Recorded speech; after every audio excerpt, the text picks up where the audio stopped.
Have you ever wondered what the Ark robots actually are? Or how about what happened to the world itself? Are there any other human settlements? Why do raiders go topside and so on?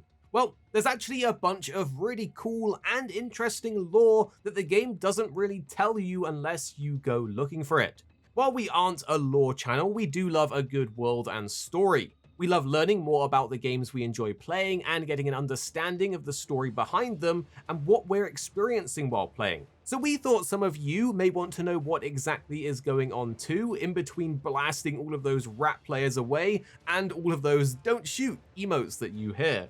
So let's dive in and answer some burning questions to better understand the world of Ark Raiders. Do tell us if you like this kind of video. Would you like more lore videos or just our usual guides? We'll go with whatever gets the most votes below. And while there is a lot of fun theories and information out there, this video is made using official lore and codex entries, so hopefully we can pass this information along correctly. So first we have to start by understanding the different eras that the world went through before the Ark showed up. This brings us to the Collapse, a time said to have happened many generations ago, where various combinations of devastating natural disasters synchronized together to rid the Earth of her inhabitants, wiping out most evidence of what life was like before. From floods to scorching fires and earthquakes, it was terrible. It was a devastating event, and not much before that is even known outside of the remains of previous civilizations that we see, like the now abandoned, buried, and forgotten cities on the surface. And this includes the buried city map itself that you've probably played on. This was recently uncovered by strong winds, revealing parts of the city, which was once known as Morano before the collapse, and you can see this in the signs around the city itself. But there was still hope for people after the collapse. It's said that some societies survived, though after generations of darkness and decay, their tales have merged together with those of legends and lies. But this wasn't the fate of all humans, as there was also an historic event called the Exodus. You see, technology was fairly well advanced before the collapse, and space travel was just becoming an option for those who could afford it, seemingly through a company called Acera. They say it's said that the world collapsed and a handful of valorous survivors managed to escape the destruction into outer space, boarding marvels of technology now long lost to the devastation. The cool part of this is that it ties into the spaceport map that we actually play on. You actually get to see an example of a launch tower that was used to fire those rockets off into space. They say, visible from miles away, the launch towers are a colossal monument to the fabled Exodus. They mark the end of what must have been an era of unimaginable technological progress, an era nearly impossible to imagine for those who gaze upon the towers today. This is where the Exodus shuttles, vessels of hope and desperation, once roared into the heavens, leaving Earth behind. And well, this is particularly cool, because while we're currently playing across different areas of Earth, we know there are surviving people out there in space. Perhaps in the future we might get maps in space, on space stations, or even something like the moon. That really would be something.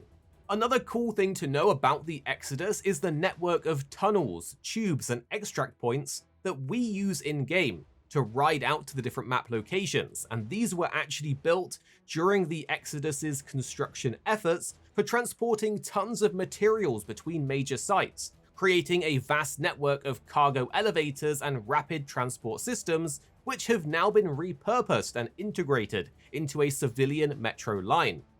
So with what I imagine to be the wealthy and elite gone from the Earth into outer space, and most of the Earth's population wiped out through the collapse, things were looking dire. But then came the Age of Sunrise. It's still remembered by those old enough who still live. They say generations after the collapse, this new era was marked by signs of restoration of the planet's ecology, as well as the rediscovery of old technology, and even some degree of organized society. You see, it was a time of optimism, when things started looking good once again, and many believed the worst was behind them, and they could rebuild and live instead of just surviving. Through this progress, those that survived started to rebuild and improve their lives. And it's during this time that the hydroponic domes were built to make people less reliant on gathering food.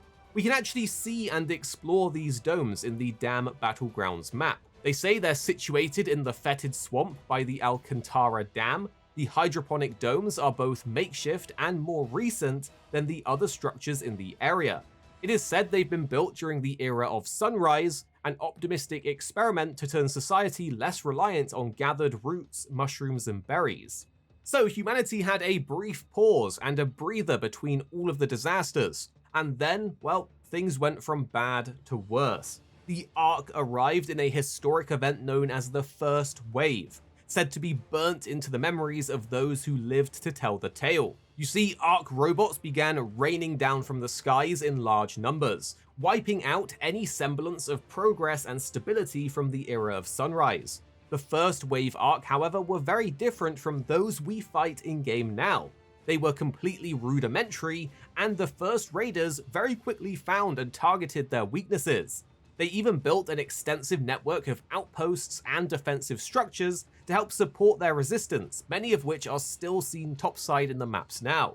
Furthermore, if you've ever wondered why the Ark robots are called Ark, well, it's because those who are topside are referring to the arc-shaped display on their radar systems when they fly in from orbit, which leaves an arc on the monitor, hence the robots being called Ark. While it isn't known for sure, raiders have speculated on why the Ark have showed up and what their purpose is. What we do know from the codex is that they have widely been observed probing the soil in great numbers, before harvesting natural resources with devastating efficiency. We can actually see this in the harvest event in-game. It's a big structure guarded by a giant queen Ark that gathers resources to send back into orbit. Some have also theorized that the Ark were created by the humans that left to go into space and are being used to gather resources that they need, while others think they may be alien machines, so there's quite a few theories out there. But what is known for sure is that the first wave fight was a hard battle, but the raiders were resisting well, and then came the Barons. The pinnacle of the Ark machines during the first wave, the Barons were a six-legged mechanical walker with an imposing appearance, powerful attacks, and surprisingly adaptive behavior. The Baron was a formidable foe for the first wave raiders, and after the last Baron was brought down during the first wave, they were never seen again in the Rust Belt, although stories from afar claim that Barons are still roaming desolated parts of Calabretta.